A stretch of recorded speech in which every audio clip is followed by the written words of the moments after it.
Chapter 15 of Frankenstein or the Modern Prometheus by Mary Shelley. Such was the history of my beloved cottagers. It impressed me deeply.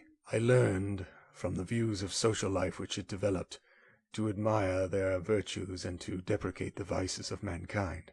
As yet I looked upon crime as a distant evil. Benevolence and generosity were ever present before me, inciting within me a desire to become an actor in the busy scene where so many admirable qualities were called forth and displayed. But in giving an account of the progress of my intellect, I must not omit a circumstance which occurred in the beginning of the month of August of the same year. One night, during my accustomed visit to the neighboring wood, where I collected my own food and brought home firing for my protectors, I found on the ground a leathern portmanteau, containing several articles of dress and some books. I eagerly seized the prize and returned with it to my hovel. Fortunately, the books were written in the language, the elements of which I had acquired at the cottage. They consisted of Paradise Lost, a volume of Plutarch's Lives, and The Sorrows of Werther. The possession of these treasures gave me extreme delight. I now continually studied and exercised my mind upon these histories, whilst my friends were employed in their ordinary occupations. I can hardly describe to you the effect of these books.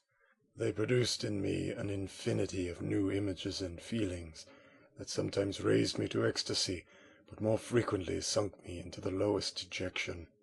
In The Sorrows of Werther, besides the interest of its simple and affecting story, so many opinions are canvassed and so many lights thrown upon what had hitherto been to me obscure subjects that I found in it a never-ending source of speculation and astonishment. The gentle and domestic manners it described, combined with lofty sentiments and feelings which had for their object something out of self, accorded well with my experience among my protectors, and with the wants which were forever alive in my own bosom. But I thought Werther himself a more divine being than I had ever beheld or imagined. His character contained no pretension, but it sank deep. The disquisitions upon death and suicide were calculated to fill me with wonder. I did not pretend to enter into the merits of the case, yet I inclined towards the opinions of the hero, whose extinction I wept, without precisely understanding it. As I read, however, I applied much personally to my own feelings and condition. I found myself similar, yet at the same time strangely unlike, to the beings concerning whom I read, and to whose conversation I was a listener. I sympathized with and partly understood them, but I was unformed in mind. I was dependent on none and related to none. The path of my departure was free, and there was none to lament my annihilation. My person was hideous and my stature gigantic. What did this mean? Who was I? What was I? Whence did I come? What was my destination? These questions continually recurred, but I was unable to solve them. The volume of Plutarch's Lives which I possessed contained the histories of the first founders of the ancient republics. This book had a far different effect upon me from The Sorrows of Werther. I learned from Werther's imagination despondency and gloom, but Plutarch taught me high thoughts. He elevated me above the wretched sphere of my own reflections, to admire and love the heroes of past ages. Many things, I read, surpassed my understanding and experience. I had a very confused knowledge of kingdoms, wide extents of country, mighty rivers, and boundless seas, but I was perfectly unacquainted with towns and large assemblages of men. The cottage of my protectors had been the only school in which I had studied human nature, but this book developed new and mightier scenes of action. I read of men concerned in public affairs, governing or massacring their species. I felt the greatest ardor for virtue rise within me, and abhorrence for vice, as far as I understood the signification of those terms, relative as they were, as I applied them, to pleasure and pain alone. Induced by these feelings, I was of course led to admire peaceable lawgivers, Numa, Solon, and Lycurgus, in preference to Romulus and Theseus. The patriarchal lives of my protectors caused these impressions to take a firm hold on my mind. Perhaps, if my first introduction to humanity had been made by a young soldier, burning for glory and slaughter, I should have been imbued with different sensations. But Paradise Lost excited different and far deeper emotions. I read it, as I had read the other volumes which had fallen into my hands, as a true history. It moved every feeling of wonder and awe that the picture of an omnipotent God warring with his creatures was capable of exciting. I often referred the several situations, as their similarity struck me, to my own.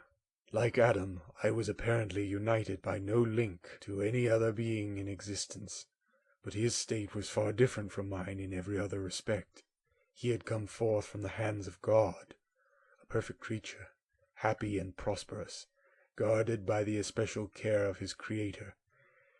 He was allowed to converse with and acquire knowledge from beings of a superior nature. But I was wretched, helpless, and alone.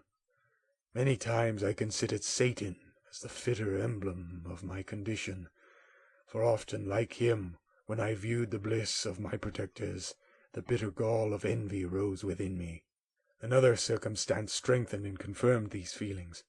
Soon after my arrival in the hovel, I discovered some papers in the pocket of the dress which I had taken from your laboratory. At first I had neglected them, but now that I was able to decipher the characters in which they were written, I began to study them with diligence. It was your journal of the 4 months that preceded my creation. You minutely described in these papers every step you took in the progress of your work. This history was mingled with accounts of domestic occurrences. You doubtless recollect these papers. Here they are.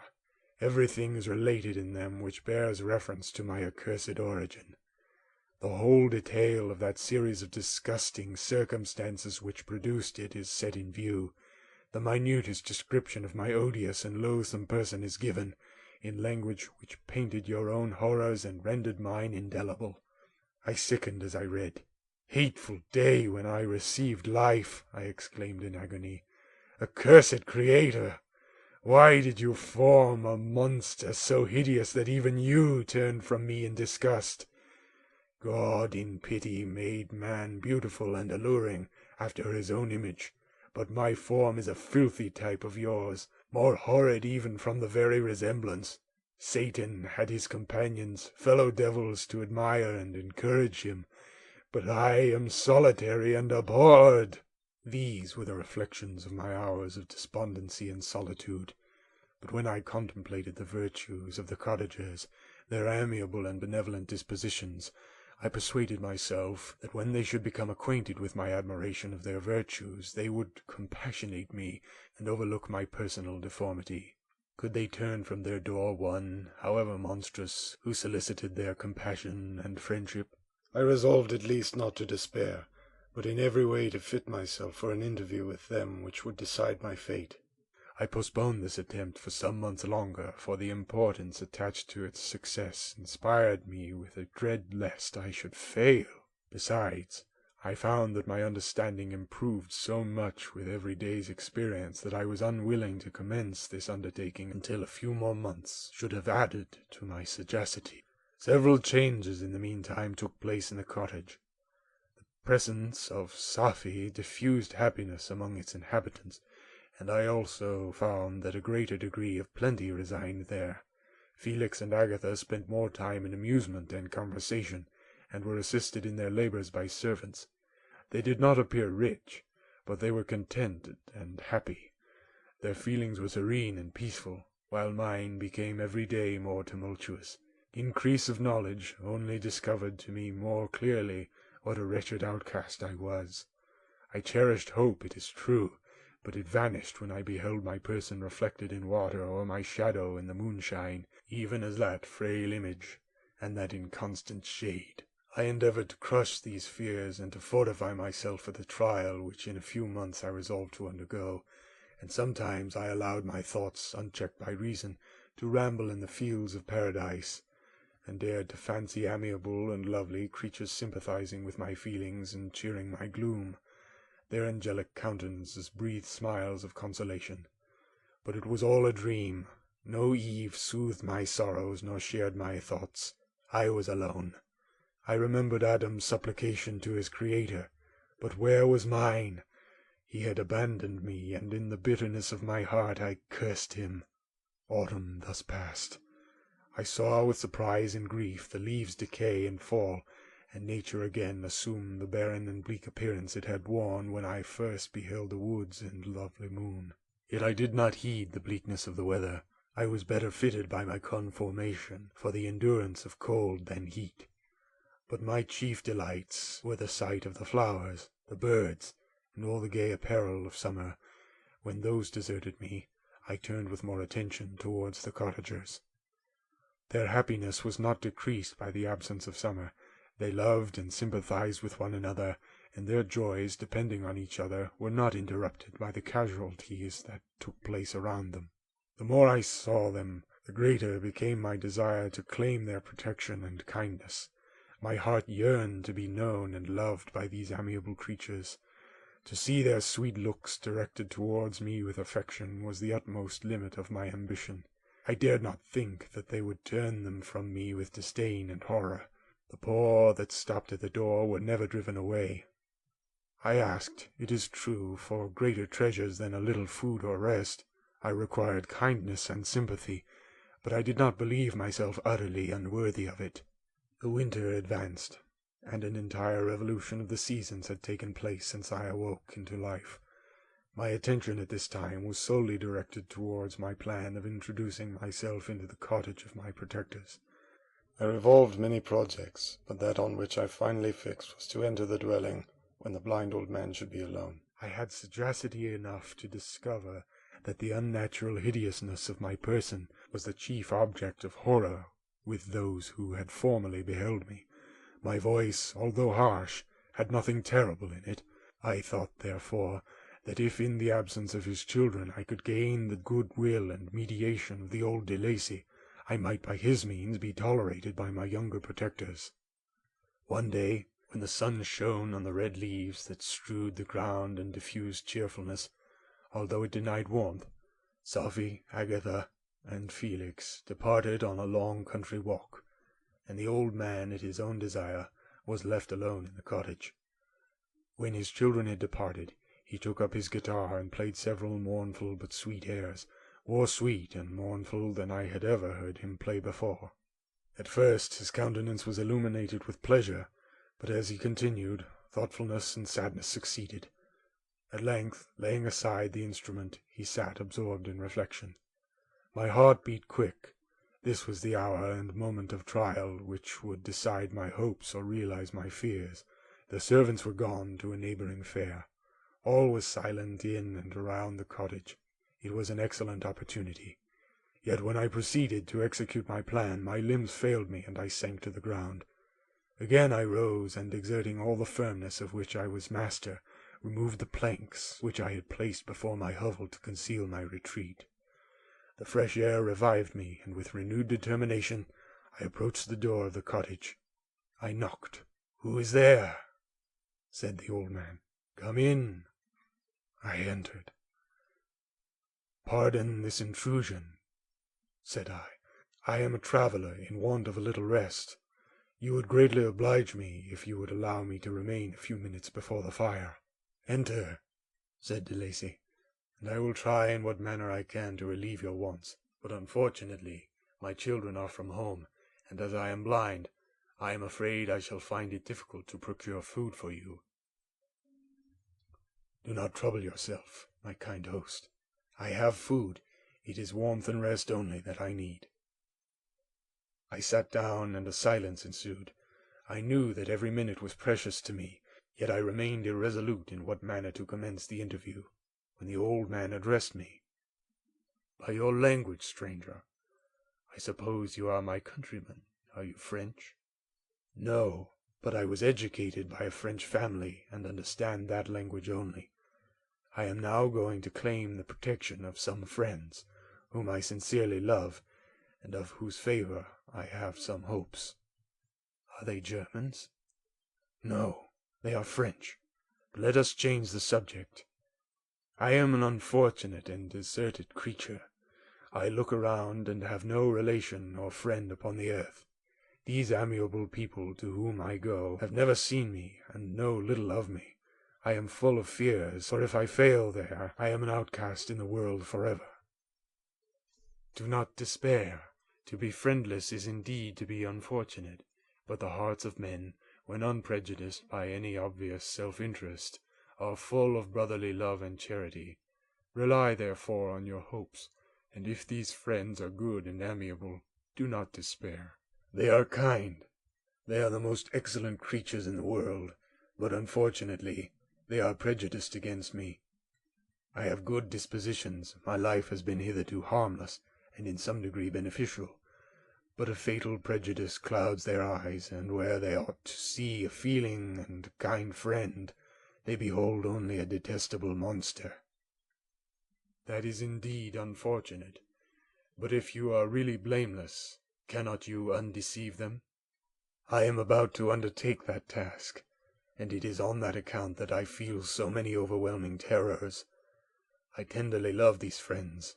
I have, unknown to them, been for many months in the habits of daily kindness towards them, but they believe that I wish to injure them, and it is that prejudice which I wish to overcome. Where do these friends reside? Near this spot. The old man paused, and then continued. If you will unreservedly confide to me the particulars of your tale, I perhaps may be of use in undeceiving them. I am blind and cannot judge of your countenance, but there is something in your words which persuades me that you are sincere. I am poor and an exile, but it will afford me true pleasure to be in any way serviceable to a human creature. Excellent man, I thank you and accept your generous offer. You raise me from the dust by this kindness, and I trust that, by your aid, I shall not be driven from the society and sympathy of your fellow creatures. Heaven forbid, even if you were really criminal, for that can only drive you to desperation, and not instigate you to virtue. I also am unfortunate. I and my family have been condemned, although innocent. Judge, therefore, if I do not feel for your misfortunes. How can I thank you, my best and only benefactor? From your lips first have I heard the voice of kindness directed towards me. I shall be forever grateful, and your present humanity assures me of success with those friends whom I am on the point of meeting. May I know the names and residence of those friends? I paused. This, I thought, was the moment of decision, which was to rob me of or bestow happiness on me forever. I struggled vainly for firmness sufficient to answer him, but the effort destroyed all my remaining strength. I sank on the chair and sobbed aloud. At that moment I heard the steps of my younger protectors. I had not a moment to lose, but seizing the hand of the old man, I cried, "Now is the time. Save and protect me. You and your family are the friends whom I seek. Do not you desert me in the hour of trial." "Great God!" exclaimed the old man. "Who are you?" At that instant the cottage door was opened, and Felix, Safie, and Agatha entered. Who can describe their horror and consternation on beholding me? Agatha fainted, and Safie, unable to attend her friend, rushed out of the cottage. Felix darted forward, and with supernatural force tore me from his father, to whose knees I clung, in a transport of fury. He dashed me to the ground, and struck me violently with a stick. I could have torn him limb from limb, as the lion rends the antelope, but my heart sank with me as with bitter sickness, and I refrained. I saw him on the point of repeating his blow, when, overcome by pain and anguish, I quitted the cottage, and in the general tumult escaped unperceived to my hovel. End of chapter 15.